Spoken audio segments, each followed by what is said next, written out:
tifoide. Então, qualquer pancada no diafragma, automaticamente é o diafragma que vai facilitar o nosso processo de respiração, inspirar e expirar.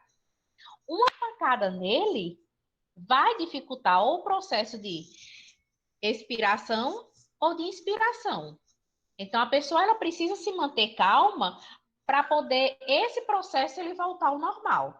Então, quanto mais você chacoalha ela, mais ela vai ficar com vontade de respirar. Então, ela precisa manter a calma. Do mesmo jeito, só abrindo um parêntese, cortes na região da face. A gente não trata cortes na região da face com o paciente em pé.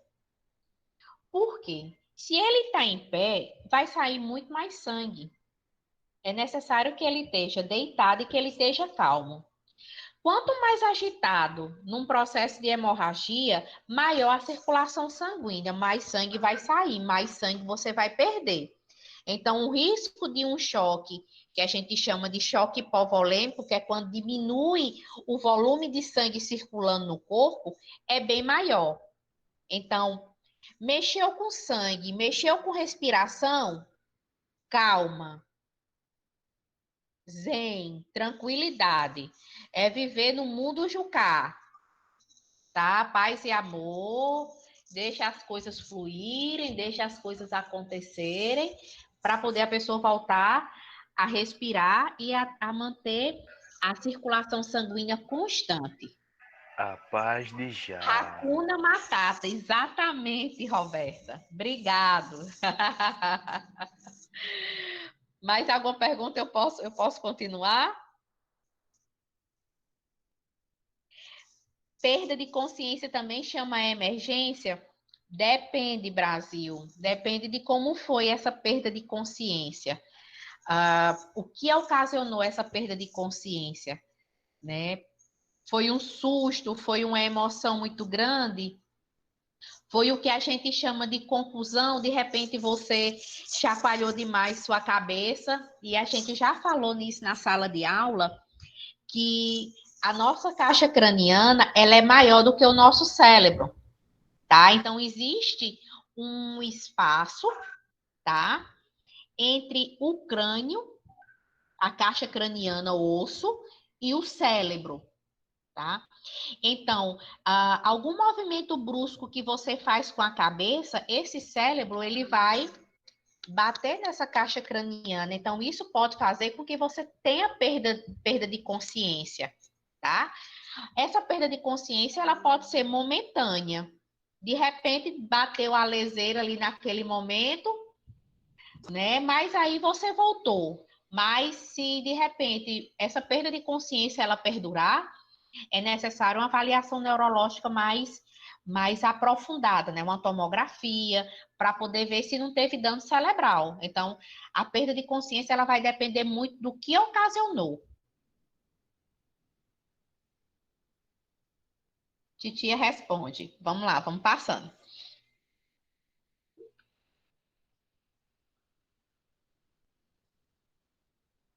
Como eu já falei, retomando, né? Os acidentes mais comuns na escola, entorses, luxações, queda na própria altura ou de alguma superfície, boladas na cabeça, trombadas, cortes no queixo, no supercílio, picada de abelhas ou outros insetos, dente quebrado, olha aí, Samuel. Mordidinhas, as brincadeirinhas sem graça, dedo preso, corte de tesoura. Aí nós temos outras situações um pouco mais atípicas, né? Uma febre alta, que pode ser decorrente de alguma outra patologia, um olho ferido, aquela brincadeirinha também sem graça do palito no olho, do lápis no olho, né? Prendeu o dedo no apontador, prendeu o dedo no grampeador, objetos no nariz, no ouvido, né? Situações de diabetes, hemorragias. Dá comer a menina, machista. Acabou de lanchar. E aí, o que acontece?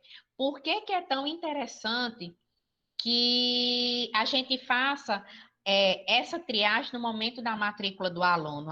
Às vezes a gente encontra mães que se recusam a trazer o cartão SUS na hora da matrícula, que se recusam a trazer o cartão de vacina.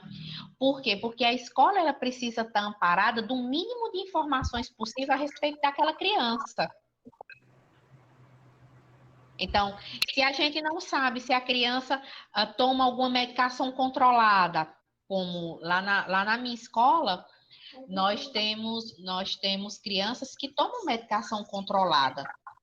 E, de repente, a criança passou mal, quando a gente ligou, foi porque eu esqueci de dar a medicação a ele. Então, são informações importantes que hoje a gente não pode mais esconder, porque a escola é a continuidade da casa, né? A criança precisa fazer uso tá fazendo um tratamento por alguma coisa. Uhum. Tratamento de alguma coisa. E aí ela precisa controlar a medicação de horário, né? Ela tem a medicação de horário. É necessário que os pais conversem com os professores, com a direção, né? Com a equipe pedagógica como um todo, para poder dar continuidade a esse tratamento, porque a criança vai passar horas na escola. Então, ela precisa fazer o uso dessa medicação. Não pode simplesmente parar. Então, algumas situações a gente precisa conhecer. Professora, mas a minha escola não faz isso. Mas você, enquanto professor de educação física, você tem a responsabilidade de fazer, de traçar o perfil da sua turma. Então, faça sua avaliação individual. No começo do ano, conheça quem são os seus alunos, principalmente se for uma turma nova.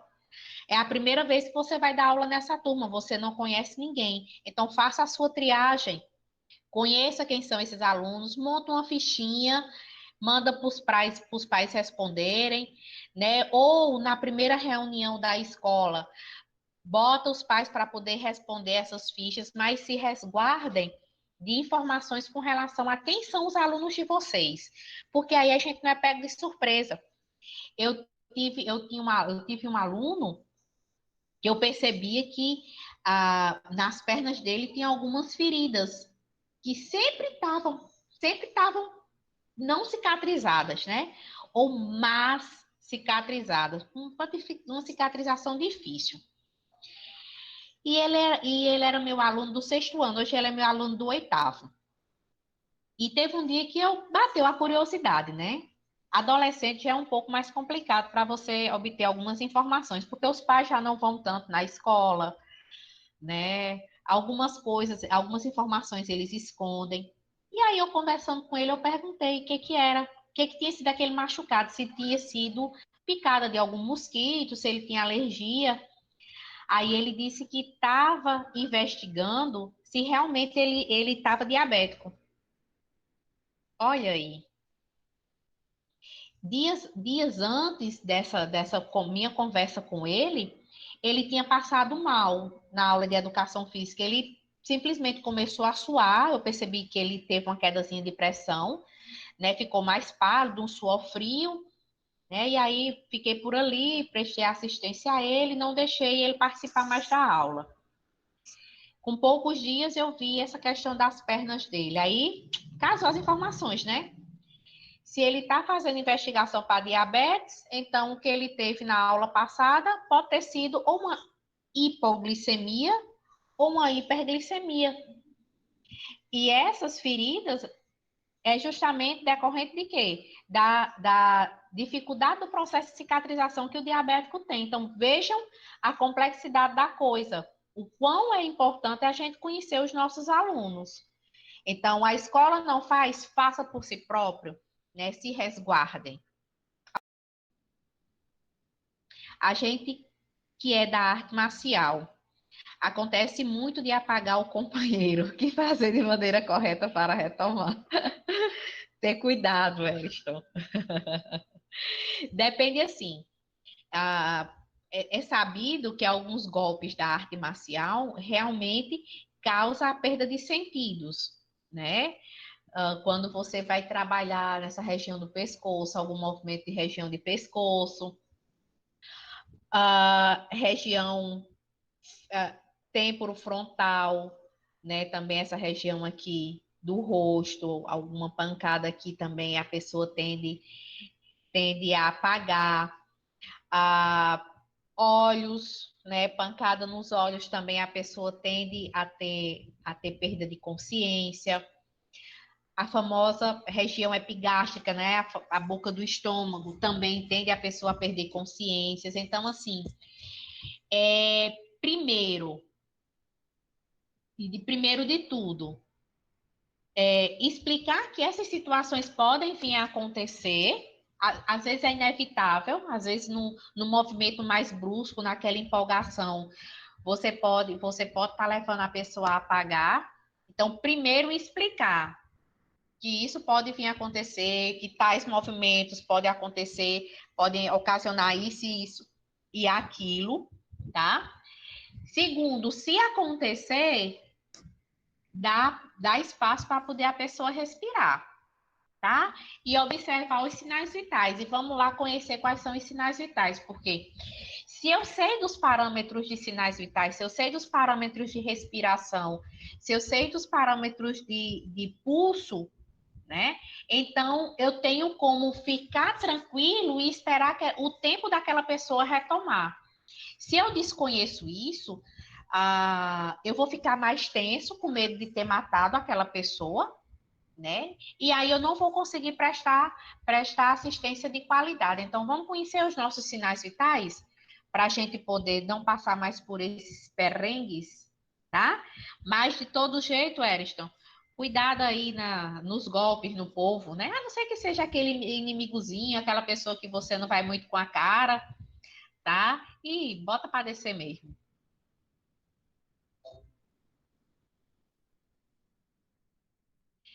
Primeiro, antes de a gente chegar nos sinais vitais, é necessário que a gente conheça alguns termos relacionados a como é a posição da vítima no momento do incidente ou acidente, tá? Todo mundo conhece a posição anatômica, né? Pelo amor de Deus. Não me digam que não conhecem, não, porque eu faço. Posição anatômica! Senão eu faço uma live com as Drubal. Faz, faz, faz. Vai, Magisa, faz. Estamos esperando já. Aí, o que acontece? A posição anatômica, aquela posição ortostática, que a gente está em pé, né? Com a visão para o horizonte, com os braços espalmados, as mãos espalmadas para frente, né? E por aí se vai. Quando a gente diz que a pessoa está de decúbito dorsal, a pessoa vai estar deitada de costas, ou seja, as costas dela está no chão, que é o famoso de papo para cima. Papo para cima, eu estou de decúbito dorsal, porque as minhas costas, o meu dorso, vai estar no chão. Quando eu estou de decúbito ventral, eu estou com o meu ventre, com o meu buchinho, para quem tem, o meu está acabando, tá? Eu estou com o meu abdômen voltado para baixo, eu estou emborcado. Lateral é lateral, né? Ou lateral direito ou lateral esquerdo. Em algumas situações, é recomendado que a pessoa fique de lateral esquerdo. Por que de lateral esquerdo? Por que de lateral esquerdo? Porque eu estando de lateral esquerdo, eu não faço compressão nem de veia cava e nem de veia pulmonar. Então, gestantes, né, que estão em final de gravidez, é recomendado que ela faça decúbito lateral esquerdo para dormir, justamente para ela não fazer compressão, nem de veia, nem da veia, da veia pulmonar e da veia cava, para poder não prejudicar a respiração do bebê. Certo? Até aí, tudo bem? Beleza. Outros termos relativos à posição é Ah, o fulano teve um acidente e machucou a parte superior, da cintura para cima. Ah, fulano, a parte anterior, ralou a parte anterior. Aliás, inferior, vixe, Maria? Inferior, tá? Desculpem. Inferior. Da cintura para baixo. A parte anterior, frente do corpo, posterior, as costas, A senhora medial, colocou interior. interior. Eu tinha errado, eu tinha botado anterior e anterior. É superior, inferior, inferior, anterior, frente, posterior, costas, medial, cintura, superficial, relativo a algo mais acima, né? Quando a gente trata de pele, quando a gente trata de superfície, essa parte mais externa, mais palpável. Quando a gente trata também de pele, a gente trata também de profundidade, situações mais profundas. Externo, fora, quando a gente vai tratar de fraturas, de hemorragias. E interno, dentro, também relacionado aí a fraturas e hemorragias. Alguma dúvida, gente? Peço desculpas pelo termo errado, tá? Mas recapitulando. Dorsal, papo para cima, ventral, bucho para baixo, lateral de lado. Superior, cintura para cima, inferior, cintura para baixo, anterior, frente do corpo, tórax, joelho, posterior, costas, medial, o meio, superficial, quando a gente trata de pele, a parte mais fora, profundo, também relacionado à pele, a parte mais dentro, externo e interno, quando a gente trata de fraturas e hemorragias. Para vocês verem o quanto é interessante, e a gente muitas vezes não dá a devida atenção quando a gente trata de planos e eixos, né, nas aulas de anatomia. A gente tem uma raiva, a gente reluta. Ah, para que que isso vai servir? Calma, porque em algum momento vai servir os planos e eixos. Olha aí a necessidade, né? Pois Olha é, aí. professora. Tô doidinho pra ligar pro SAMU já, pra falar desse jeito aí. Para falar bonito, né, bichão? Eu não sei quem foi que foi uma aluna minha do curso de enfermagem, que disse, professora, eu não vejo a hora de começar a falar difícil. Aí eu disse, falar difícil, sim, professora, fala esses termos técnicos, porque eu acho tão bonito. Aí eu digo, mas mulher, tu não precisa saber falar, você precisa saber o que é que significa. Porque você falar e não saber o que é que significa, você pode cair numa cilada. Porque a gente pode falar um termo técnico, se a gente não tiver segurança, a outra pessoa que está nos escutando, ela pode questionar com o termo vulgar e a gente se enrolar. Termos técnicos é para a gente falar de profissional para profissional, tá? A gente não pode sair, a gente não pode sair falando termo técnico com a população leiga, não, porque a gente pode assustar. Ah, por exemplo, a gente falar que a pessoa teve uma, uma queimadura de 2º grau. Tá, e se a pessoa perguntar, você sabe o que é de 2º grau? Né? Porque as queimaduras, elas são classificadas de 1º, 2º e 3º, relacionado ao tipo de tecido que foi afetado. De 1º grau é o tecido mais superficial e de 3º grau é de tecido mais profundo. Então, é como se a queimadura ela fosse de fora para dentro. Então, por isso, 1º grau mais superficial, 2º grau mediano e 3º grau mais profundo. Então, Por isso que eu digo logo, olha, o cabo aqui queimou o bucho. Pronto, já era. queimou o bucho. Aí vão perguntar como é essa queimadura? Tá vermelho, tá com bolha? Como é que tá? E aí você vai dizendo as características, porque para cada tipo de queimadura dessa, ela vai se apresentar diferente. Mas vamos lá. Vamos lá para os nossos planos e eixos.